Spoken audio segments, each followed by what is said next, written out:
রাধে রাধে। আমি কিছুদিন বিশেষ কারণের জন্য পরপর ভিডিও দিতে পারছি না, চেষ্টা করব এবার থেকে প্রত্যেক দিন ভিডিও দেওয়ার। আজকে আমি বানাবো হলো পাপড়ি চাট, তাও আবার বাসি রুটি দিয়ে পাপড়ি চাট। মানে রুটিগুলো পড়েছিল অনেক দিনই, মানে অনেক দিন বলতে একদিন পড়েছিল, তা আমি ফ্রিজ করে রেখেছিলাম যে তাহলে পরের দিন কিছু একটা বানিয়ে দেবো। তা হট করে মনে পড়লো যে একবার চুরমুর বানিয়েছিলাম, সে চুরমুরটাই নয় বানায় রুটি দিয়ে।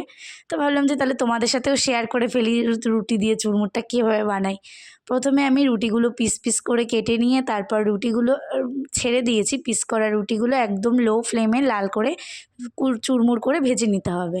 ভেজে নিয়ে এইদিকে আমি আলুটা আর কি দেবো সেটা মাখিয়ে নিয়েছি। আলুটার মধ্যে একটু গোলমরিচ গুঁড়ো, শসা, টমেটো, ধনেপাতা, চাট মশলা দিয়ে ভালোভাবে মাখিয়ে নিয়েছি। তারপর চুরমুরগুলো এদিকে ভেজে নেওয়া হয়ে গেছে। তারপর একটা প্লেটে নামিয়ে নিয়ে প্রথমে আলুগুলো ভালোভাবে দিয়ে তার মধ্যে দিয়ে দেবো দই।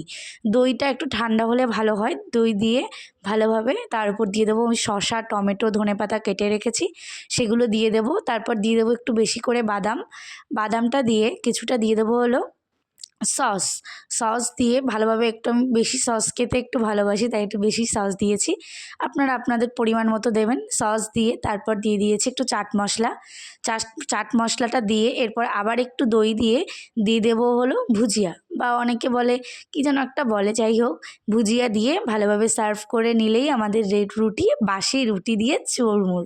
ভীষণ স্বাদ হয়েছিল, একবার বানিয়ে দেখবেন বাড়ি।